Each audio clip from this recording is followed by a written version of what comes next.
I'm Amy Porterfield, and this is What the Speak podcast. What the Speak, episode 23.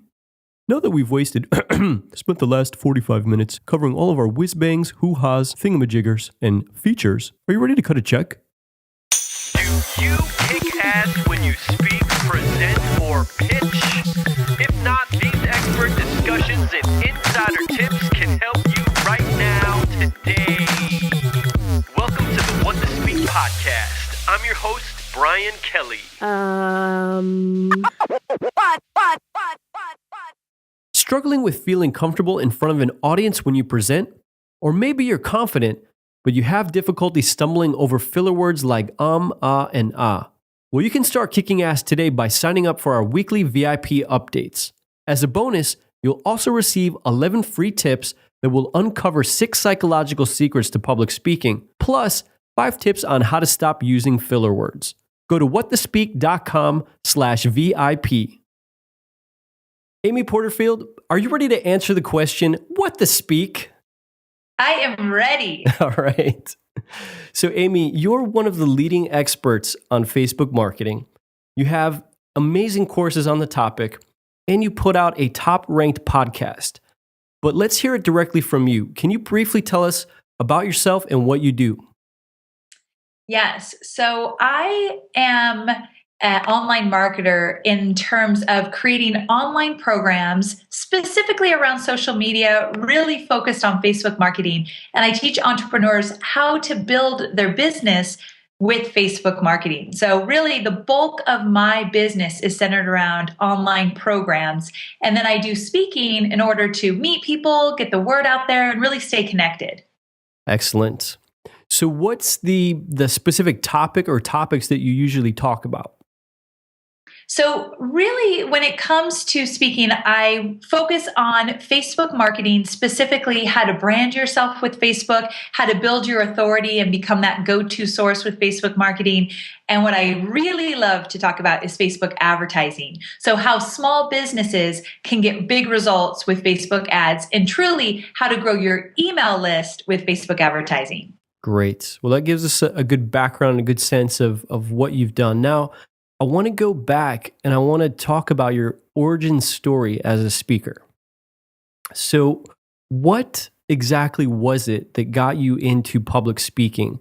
Was it something that you've done, in the last couple of years with your particular business? Is it something that you've done prior to that? We'd love to hear the story. Yes. So, I've always been comfortable speaking to groups, and any corporate job I had usually was some kind of leadership role. I think a lot of speakers tend to be leaders, even if they're secret leaders in their own right. But it felt comfortable speaking to groups and any situation I was in corporate jobs. So because I took a lot of management roles, that was kind of forced upon me, and I just had to get comfortable with it fast, and I found out that I really enjoyed it. So that's kind of how the corporate speaking happened, just within my companies that I worked with. But when I branched out on my own, I had worked with Tony Robbins for about 6 years, and I took everything Tony taught me, and I branched out on my own from my own consulting business. I realized that the people I admired most, the people that were constantly getting in front of me with their messages, had really strong social media platforms, had really great messages that I constantly was hearing and across all different platforms. These people tended to be the same people that were live at events. They were on the stage. And I noticed right away that I had a lot of respect for these people that would put themselves out there. So quite honestly, it was just a strategic move for me to say, okay, I want to do the same. I want to be recognized in that way. I want to meet the people that are buying my programs online. So I kind of had to make that conscious effort to put myself out there. So what was like the first event that you spoke at? Do you remember that? Because I know you speak at a lot of events. I remember the first big one that really counted, and it was for a guy. His name is Mike Koenigs, and he has a company it was called Traffic Geyser at the time. Mm-hmm. And he put together a big live event and invited me to speak. And I was terrified. I remember he helped me a lot with that presentation. So I really appreciate all the different pointers he gave me, but it was a pretty big event. So it was a big deal for me. Got it. Well, Amy, what's one area that you've struggled with? Maybe it's something that very back in the beginning of those early days of you speaking, you struggled with. Maybe it's something that you struggle with even right now. Would you be willing to share that and talk a little bit about something that was difficult for you to get over? Yes, for sure. Gosh, I have a few. One that I still struggle with, and it just actually happened right after we saw each other at Michael Hyatt's platform event, and then I spoke at another event for Infusionsoft right after that, and it kind of reared its ugly head, and that is going too fast. Mm. So when I get nervous, I tend to speak too fast, just in regular settings, but on stage, it's really bad. So my presentation should have lasted about 55 minutes and it lasted 45 minutes. So, I mean, talk about going way too fast. I was 10 minutes short. I actually started recently working with a speaking coach, and I'll talk about that a little later, but he was saying, people like when you finish a little fast. It's just kind of like school. When school gets out a little early, everyone gets excited. So he's like, don't beat yourself up too much. But I know that I need to slow down. And really that fear, I get nervous when I'm not exactly sure if my message is going to be perfect for that audience. And gosh, this is full disclosure. Right before I got on stage, I started psyching myself out thinking, I wonder if these Facebook ads that I'm going to teach them are not advanced enough. So I started second guessing my content, which is ridiculous because I had been preparing for months. So I don't know how that happened, but right before I went on, that little voice in my head that I wish I could have silenced tripped me up a little bit. And that's where that fear came from. So I've been doing this for years and I still get a little caught up in stuff like that. Well, I'd love to hear you talk a little bit about the speaking coach. That's something that, a lot of people are like, I don't need a speaker or a speaking coach. I can do this on my own. But for you to work with somebody, what's that like? How has that experience been for you? So it's something that I wish I did years ago. It just is something brand new in the last 6 months. And I had some pretty big speaking gigs coming up, and I thought I need to polish this. I need to go pro is what I've always said, go pro with what I'm doing here. So that's why I decided to invest in the money in a speaking coach. And really what it did, I remember our very first call, we did everything through Skype, and it was so uncomfortable because he kept wanting me to dig deeper into my content and explain some of the fears I had and the issues I had with being on stage. And I had to get really personal with it. Right. And I remember Pat Flynn is a good friend of mine of Smart Passive Income. And Pat Flynn had recommended this guy to me. So I called Pat or emailed him or something and said, that was miserable. I hated that. And he just laughed at me and said, stick with it. Yeah. But it got better over time. And really what I learned from the speaking coach is that I'm pretty good with my content. I have that dialed in. I mean, there's a million things I don't do great, but one thing I do really well is teach content. What I wasn't so clear on is how to transition into the content and out of the content, that intro and basically the outro of my presentation. It was non-existent up until about 6 months ago. So he really helped me get my stories in there and start telling more stories and start painting a picture right from the minute I got on stage. And he helped me with things like different pauses and hand gestures and how to put my slides together.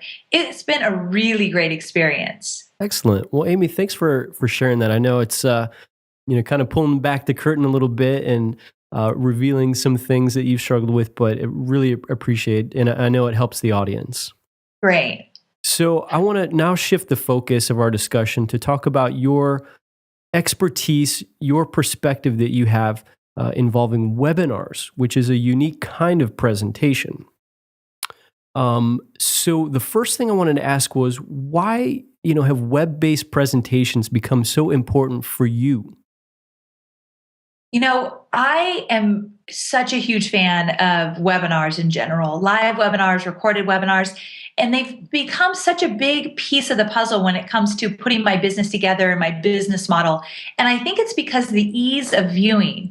People don't have to pay money to travel to see you. They can watch from anywhere in the world. People are really comfortable with the technology now. I started doing webinars 3 years ago probably, and people weren't yet extremely comfortable with it. These days, it's amazing how quick they just catch on. They jump on a webinar and feel right at ease. So I think the ease of use and that personal touch, the fact that they can hear your voice, in some cases see your face. And I think that is extremely valued, especially with so many of us just being digital today and not really going face to face. So there's a lot of perks with going with webinars. Now, earlier you shared with us some of the difficulties that you've had with presenting in front of a live audience. And I'm curious to find out, like, what do you think is the difference between speaking up in front of a group of maybe a couple hundred people, a few hundred people, versus doing a webinar where you've got maybe 1,000 people? I know you fill your webinars. Yeah. What's the difference between these two things? So, quite honestly, for me as a marketer, I think they're extremely easy compared to getting on stage. I mean, to be really honest, I think not only are they easy for the person on the other end to take in the content, but as the presenter, I feel that because normally my webinars are you're looking at slides, you Right. tend not to see my face. I just like to show you the slides because I'm teaching you something. And those slides, I'm so much more comfortable delivering the content because I've got all the information I need in front of me or maybe to the side of me. And because I do a lot of prep, I'm really prepared for it, but I always have a little extra support because those slides are right in front of me. So quite honestly, if someone's thinking about going into a speaking career, I think a webinar is a really great way to like take that first baby step because it gets you used to presenting content. You've got to have a flow, you've got to have it organized, but you have a little extra support with those slides being in front of you and the fact that you're not always direct to camera. Yeah. So I do think there's some benefits there. Well, and I believe I heard your buddy Clay Collins, I think I heard him mention one time that he actually started doing webinars before he got into doing live presentations. And that was kind of a good starter place for him to begin, delivering his expertise that he, had kind of pulled together over the years and then transition into getting in front of a live audience. Oh, I'm so glad you said that because I would think that would be a really good way to go and kind of think back. I did a lot of webinars before I started getting on stage. I never even thought of it till you just brought it up now. So I do think it's a great way to ease into that. And you really refine your message. I mean, with webinars, there's very specifics. You want to have more slides than you think you need because you never want to stay on a slide too long Right. to grab their attention and keep it. And you've got to have a flow with your content. And it's got to be great content so they'll want to come back for more. So there's a lot you could do on a webinar to really prime you for speaking on stage. Absolutely. Well, cool. Is there anything else about webinars that you would say is, let's flip it around and maybe say similar? Like, what are the things that you found that between both of those environments that you're presenting in are similar? I think that you definitely want to have that energy, just as much as you have a lot of energy on stage, live in front of people. That's got to come across in a webinar. And quite honestly, you might have to work a little bit harder for that because there's so much more to the voice inflection than them actually seeing your face or your hand gestures or anything like that. Yeah. So keeping that energy up and doing little things like calling out people's names. And before a webinar, I love to ask, well, where are you calling in from? And name all the cities or states or countries, just little things to make people really feel like this is live. It's in real time. I'm excited that Amy's taken the time to get on here with us. Like those live webinars and little things you can do to get people excited, extremely important in order to keep their attention the whole time. But the similarity of keeping the energy up, you've got to do it on a webinar just as you would on stage. Absolutely. Well, to wrap up this portion of our discussion, I did want to share with you, maybe a month ago, I put a question out on Twitter, something to the effect of, what's a webinar that you recently attended where you got something out of it? And somebody replied back and said, I was recently on an Amy Porterfield webinar, and it was amazing. I didn't feel like I was being sold to. And she really just kind of gave me everything that I needed help with, or answered the questions that I had help with, something to that effect. And, we were kind of going back and forth. And I said, I think I know the secret to Amy and how she pulls off great webinars. And they said, oh yeah, what is that? And I said, well, I think it's because she really thinks through what does the audience need? And she does it in a true and genuine way. So I wanted to share that with you. Well, thank you. That means the world to me because that really truly is how I form these webinars. And the fact for you to call it out, I really appreciate that. You bet. All right, so let's wrap up with our rapid fire Q&A portion of our discussion.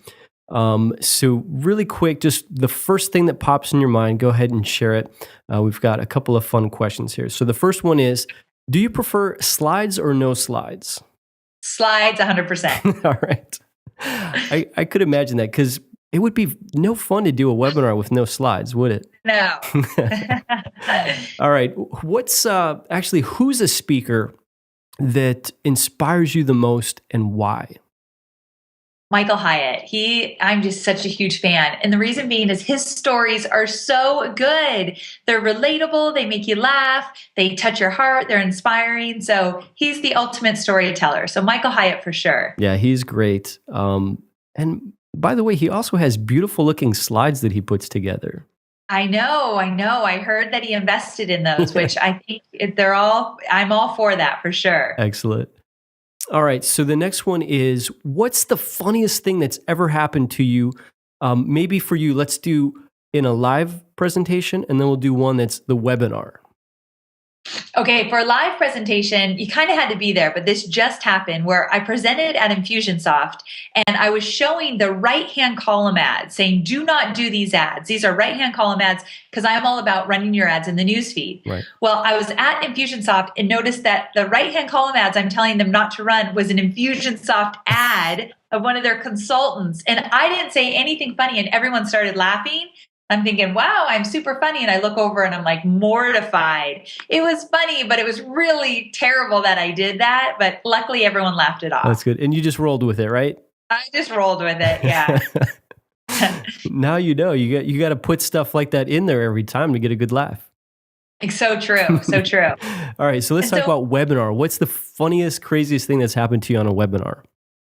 So funniest, craziest thing. I think probably I have a dog and this dog is only a year old and I'm not the best dog person. Like this is all new to me. And my dog went into a crazy, crazy barking fit on one of my latest webinars. And usually he doesn't. So I let him sit at my feet during the webinar. And he just went crazy. And I was so embarrassed, but everyone had to hear me say, Gus, stop doing that, Gus. And being like, talking baby talk to my dog to try to get him to calm down and promising him toys and treats and everything. So the great thing is most people I realized are dog people. Mm-hmm. So they were very, very forgiving, but I was kind of embarrassed. It was terrible, but it turned out to be okay. Cool. No more dogs when I'm doing webinars. Yeah, I can understand that.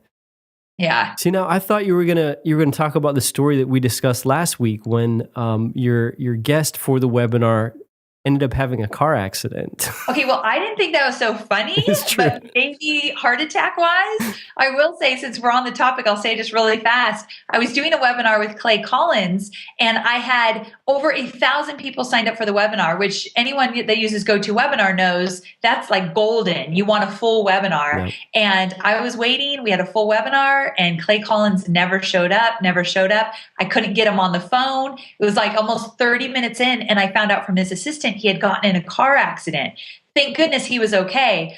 But as I was telling you, like my voice started cracking. I was a nervous wreck because I didn't have the content. It was all Clay's. Yeah. So I had no plan B. I mean, great lesson. Always have a plan B if you have a live webinar and it's going to somehow rely on somebody else. Never again. But holy cow, I think that took a year off my life, the stress I went through in that moment. I believe I was just so scared that I was letting all these people down. So you're right. That is not funny, but no. in retrospect, it's kind of funny. But yeah, looking back, I can laugh now. I could not laugh that day. See, and for you audience members out there who are afraid to give a webinar, Amy Porterfield, who does tons of webinars, she even was freaking out on this webinar. I was a wreck, like sweating wreck. So yeah, it happens to all of us. No matter how many times you've done these webinars, there will always be something that will come up. Yeah, you just got to be ready and roll with it. Yep. So, well, and like I said, I was on that webinar and I thought you did fantastic. Well, thank you. It truly was you guys that were kind of keeping me going, giving me words of encouragement. Yeah. So it's such a great testament to have a great audience that supports you. So I was very lucky. Excellent. All right. So the next question in the rapid fire Q&A is, what type of impact or how big of an impact has speaking had on your career? It's been actually huge because I'm truly an introvert. I really enjoy being behind the computer in my home office and doing what I do. But getting myself out there and doing this public speaking, I've had to push myself beyond anything I've ever done before. And it's made me a better communicator overall. And I think that's so important. You've got to get out of your comfort zone. And I'm pretty sure the quickest way to do so is get yourself on stage. So it truly has impacted my business. It's allowed me to be a better communicator, more open, more open to opportunities that come my way. I say probably yes more often to opportunities because I have the confidence now. Yep. So it's opened a lot of doors. Fantastic. So the last thing I want to end on is, what advice do you wish you would have received when you first got started with speaking? Ooh, I wish I would have been taught by someone. I've heard it, but I didn't really get it till recently. The power of storytelling through lessons in your presentation. So I wish that I had started out years ago telling a story to punctuate a point or to explain an example. I do a lot of how-to in my presentations. Yeah. So it's a little bit more difficult to tell a story when you're telling people, click here and then go here and then click that. But there's always ways to infuse stories. And when I recently spoke at Platform, Stu McLaren, he's the owner of Wish List Member, he was there and he said, Amy, I loved your talk. I just wish there were more stories because I loved your stories. Yeah. And so that's something I've been really focusing on even more so. And I wish I had done that years ago. Yeah, stories make a big impact. I mean, people want the how-to, they want the step-by-step, but I think being able to color that with some stories really drives it home and makes it something that hooks in their mind, in their memory once they leave that presentation. Yeah, totally agree. So, well, Amy, we'll have all the links to your website, your social media accounts, and all your other resources in the show notes over at whattospeak.com. I want to sincerely thank you for sharing your time, your expertise, and insight into your story as someone who truly kicks ass when they speak, present, or pitch.